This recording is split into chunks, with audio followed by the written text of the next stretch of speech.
need us to do it now. But instead, Donald Trump has been breaking his promises to the hardworking Americans who put him in office. Remember when he promised to lower costs on day one? What did he do instead? He gave pardons to 1,500 violent criminals who stormed the Capitol on January 6th. He promised to always put Americans first, but this week he is focused more on Venezuela than he is on the United States. And that's saying something because he is not focused on the priorities of Americans. He promised to lower health care costs, but instead his single legislative accomplishment was cutting $1 trillion from health care in the Big Ugly Law, the largest cut in health care in American history. But Democrats aren't losing sight of what the American people want in this moment. We're working tirelessly to deliver real solutions to the table that will make America more affordable and prevent health care costs from going up. This week, House Republicans will have a choice if they want to join with us, if they want to work with us on our mission for working people in driving down the cost of health care. Even though Speaker Johnson tried everything he could to prevent Democrats' discharge petition from extending the Affordable Care Act tax credit from getting a vote, we succeeded. Republicans may have already let these health care subsidies expire, but they have an opportunity to right the wrong of their leadership. Millions of Americans are counting on Congress in this moment. We need just a handful of Republicans to join with us. I'm confident that we will get this done for the American people because failure is not an option. Vice Chair Ted Lieu. Thank you, Chairman Aguilar. We are all saddened by the sudden passing of Representative Doug LaMalfa. I had the opportunity to serve with him both in the California State Legislature as well as in Congress. He represented his district extremely well. He was conscientious, he was respectful to all of his colleagues, and he will be missed. My prayers are with Doug's family and his friends. As Chairman Aguilar said, the American people want us to work on the affordability crisis. We know that healthcare costs are skyrocketing, food prices continue to increase, and electricity rates in a number of areas are surging. And what is Donald Trump focused on? In his words, quote, running Venezuela. That is crazy. That is not what the American people want. And now, apparently, the Trump administration is taking some of the oil from Venezuela and then using those funds to help rebuild Venezuela. Well, the administration should be focused on rebuilding America and our economy, not on Venezuela. And we have an affordability crisis. And what are Republicans this week focused on? The Shower Act. Showerheads. Literally, they're going to be talking about showerheads when Democrats fought for and got a discharge petition passed. So we'll be voting on extending the tax credits for the Affordable Care Act. I also want to thank Chairman Aguilar for his great work on the January 6th Commission. And this week was the anniversary, 5-year anniversary of that horrific day. I was in my office when we got a knock on the door from a Cal police officer who said you need to evacuate immediately. A bomb threat has been called to your building. So we went down to the tunnels, and I looked at my phone, and I realized we're being attacked. And we went to the Rayburn office, and David Cicilline, then Congress member, graciously let us in. We locked the door and watched TV and realized pretty soon afterwards that Donald Trump had incited this mob to attack the Capitol. So David Cicilline, I, and Jamie Raskin wrote an article of impeachment. It passed the House on a bipartisan basis. 57 U.S. senators on a bipartisan basis voted to convict, the highest in U.S. history. And Capitol Police valiantly fought against this mob and protected the Capitol and protected us. That is a stain that Donald Trump will never be able to wipe away, ever. And 3 years from now, we're going to make sure that the truth will be even louder and that the American people understand exactly what happened. Thanks, Vice Chair. Questions? Michael? Happy New Year, Mr. Happy New Year. President Trump spoke to House Republicans yesterday at their policy retreat and said that GOP has to win the midterms, or Democrats will impeach him again. They'll find a reason to impeach me, get impeached, unquote. I want to get your reactions to that. Obviously, you all are focused on health care affordability, but what does it say that the president's focus on keeping the majority is to This is no surprise to the American public. Donald Trump is about one thing: Donald Trump. That's all this is about. Everything he does is about him, his name, and his family, and how they benefit from it. He's not talking about why the American people would benefit if House Republicans kept a state in power. He's talking about how House Democrats will hurt him. We don't care. We're going to continue to offer oversight and accountability to him and to anyone who serves in that office, because we are the United States House of Representatives, and House Democrats, House Republicans have been unwilling and unable to offer that level of oversight to date. And so we're going to have to do it. The American public might have to wait a year to see that, but we're willing to do that if we're privileged enough to be in the majority. But it says a lot about Donald Trump. He's not concerned about the costs that people face. He's not concerned about specific policies. It's just about consolidating power and how this affects him. We're not concerned about that. We're going to continue to focus on how we help people, how we have limited opportunities, make the best, as the vice chair said, make the best of where we are right now.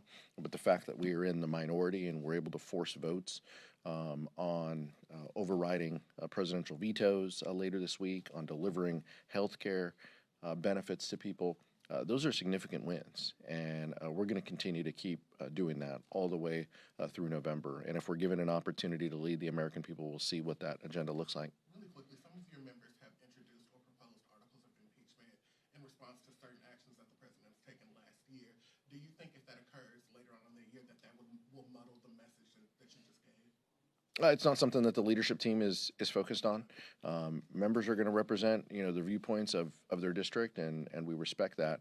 But that's not where our focus is. Our focus is on providing support to the American people, lowering the costs that they face, and if we are in a position and given an opportunity to lead, we'll show the American public exactly what that looks like. That's our focus, and anybody who gets in the way, including Donald Trump and Russ Vought and the administration, will be on the end of that accountability and oversight. But that's all we're focused on right now. Nick, Mariana. Appropriations question. As you look at the defense appropriations bill, do you think there should be language included on that on military action in Venezuela or elsewhere? I think there should be opportunities for amendments and input on Venezuela, on Greenland, on Cuba, on the Western Hemisphere countries that the president keeps talking about. I think that should be part of the discussion.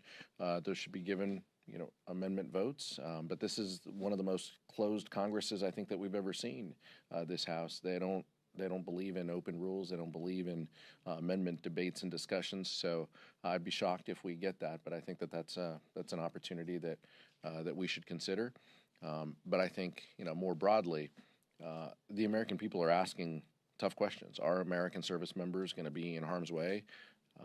Is Venezuela the only regime change that is on the mind of the president? These are all good questions, and it's on us to ask these, even when Republican leadership won't. As you just saw in the briefing, they continually want to peddle the theories of the administration when the American people are just asking reasonable questions. And I think it's on us to deliver some answers. Mariana. I wanted to follow up Michael's question. There have been a few House Democrats who have called for impeaching Trump over Venezuela. There are other Democrats who rightfully are wondering what's going to happen next, and could that lead to impeachable offenses, not just on Venezuela, potential talks of invading Greenland. I know you just said that that's not the conversation or the position right now of House Democratic leaders, but could you all reach a point where those calls become louder, and how would leadership manage that potentially? Because we've seen impeachment votes happen, and they do take up time, do take time away from your message and the goal of trying to win back the majority. Would it be seen as a waste of time? This is a lawless president. who doesn't believe in norms or rules, and so it would not surprise any of us if he continued down a path that should lead to repercussions. But the end of the day, right now, House Republicans and Senate Republicans are not going to offer that oversight and accountability to the executive. And so we need to live in the reality that we are in.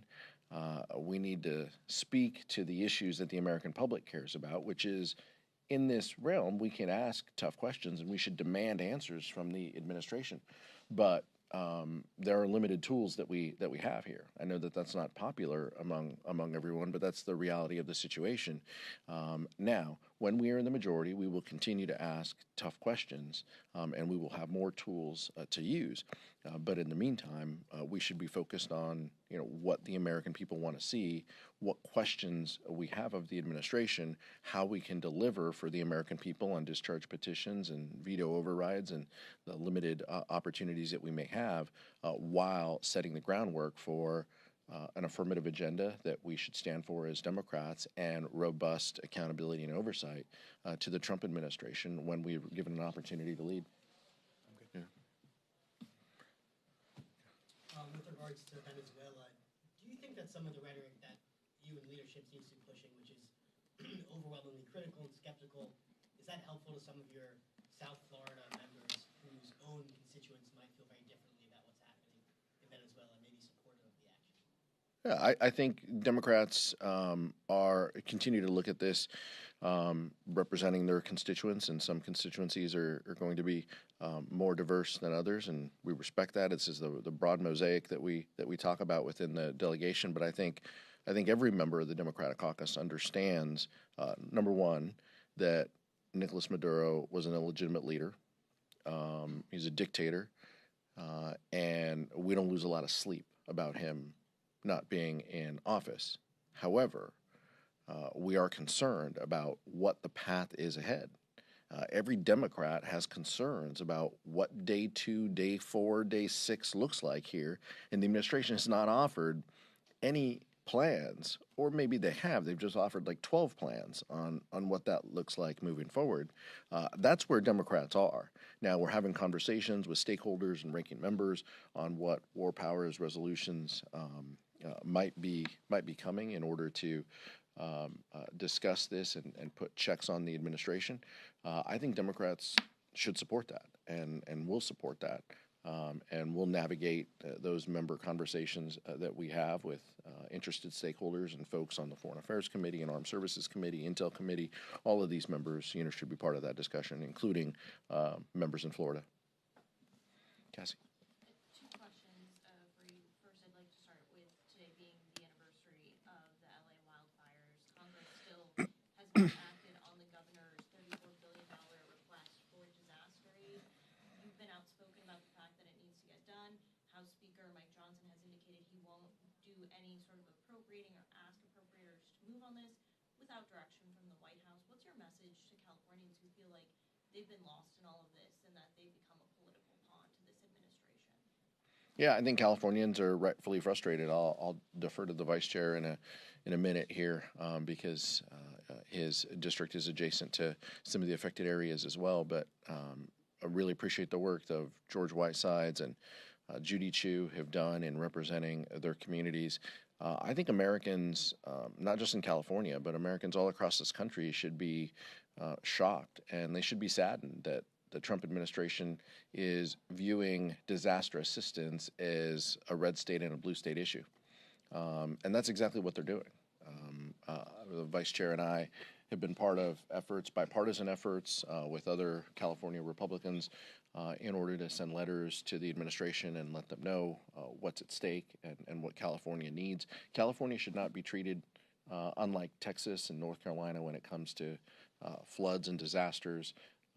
We're one country, and that's how we should be treated. This president doesn't believe in that.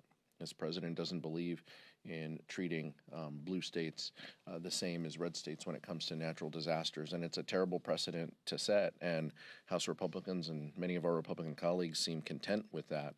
And that's deeply frustrating, and that's not how the process should work. But we're going to continue to advocate for Southern Californians and for any American who's going through tragedy that deserves the attention and support of the federal government.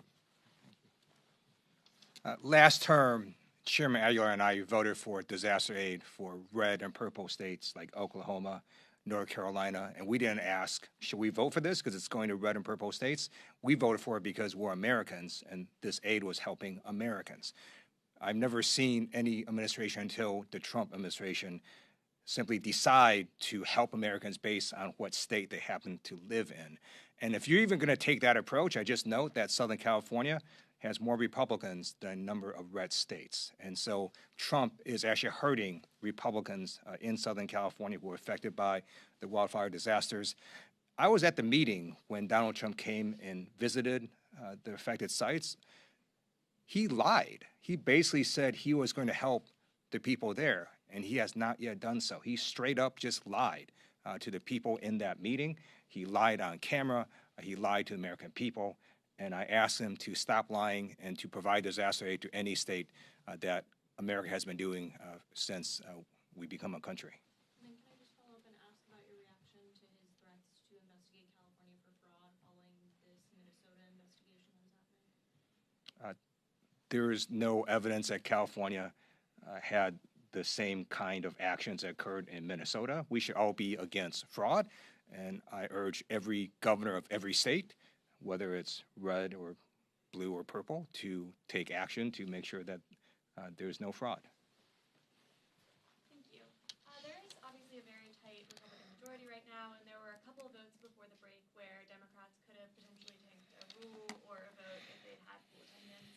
I'm just curious if you're doing anything this year to try to improve attendance, or if that's something that you're talking to your caucus about as well. We'll have strong attendance this week. We have some incredibly important votes. When we have important votes that affect the American public, we expect members to be here. We expect members to be here on time. We've stressed to members, including this morning, the importance of showing up on time, and a 15-minute vote means 15 minutes. I know sometimes that takes a little longer, but we should all adjust our calendars and be here on time. We don't want to lose the opportunity to deliver help to the American public because Republicans are sitting in the chair and they're quick to the gavel. So we're going to make sure that our members understand that, and each and every step of the way, we want to ensure that when we have legislation that matters to the American public, that we're here and we're present. And I'm confident that under Whip Clark's leadership and Leader Jeffries, that our members get that and understand that. Thank you, Mr. Chair. If a deal over healthcare subsidies is not reached by the end of January, would you support another government shutdown? No, Democrats aren't focused on a government shutdown. Republicans shut the government down, the longest shutdown in American history, over 40 days. And I think you saw even Kevin McCarthy, acknowledge that Democrats probably won the shutdown. This wasn't about winning or losing. I don't lose a lot of sleep over what Kevin McCarthy says about what happens in these chambers, but this was about delivering for the American public and letting the American public know that we understand and we see you, that this healthcare crisis is real for you, and we're gonna fight to deliver benefits and help. And that's exactly what we did. And the American people saw that. They saw the shutdown end, and they saw that we put up the votes for a discharge petition to force this vote this week. So I think that's part of promises made, promises kept. But Democrats aren't concerned about, and we aren't talking about a government shutdown. You're seeing Rosa DeLauro speak loudly about the importance of voting yes, and I'll be a yes vote on the minibus this week. And as long as there are collaborative talks between Democrats and Republicans, we want to pass 12 bills. It's up to Republicans, and a lot of Republicans in the Senate have concerns about meeting bipartisan numbers that can get there. You're seeing a revolt in the Rules Committee and from members on the Republican side over these bills, right now. So I think the concern right now is for our Republican colleagues. Do they want to shut down? Because everything they're doing is acting as if they want to shut down. in potentially voting against their leadership-supported appropriations bills. Right before break in December, the DNC announced that it wouldn't be releasing its autopsy report of 2024. Are you concerned about that decision? Do you think that potentially that report could help Democrats win in 26, potentially in 2028? And do you think it's a mistake not to release that report? I'll leave that up to the DNC and the political folks. That's nothing that we concern ourselves with when we're wearing this hat under the dome. Look, my general belief is more information is always better, and having an opportunity to look in the rearview mirror, helps you moving forward. That said, we're focused on an agenda for the American people in 2026 and winning the election in November 2026, so we can lead and deliver real help to people who need it. And we want to make sure that in 52 weeks, 51 weeks, that we have a new speaker and new leadership here in the House. Last question. Apologies if you talked about this before, but can we get your quick take on the Greenland conversation? The House GOP leaders were just here kind of minimizing what the White House has said, but the White House has said the military is always an option in their plans to acquire Greenland. Yeah, it's just completely unhinged what Stephen Miller is allowed to say, but they're saying the quiet part out loud, right? They're threatening a NATO ally in Greenland and Denmark, and I think it's deeply frustrating to us.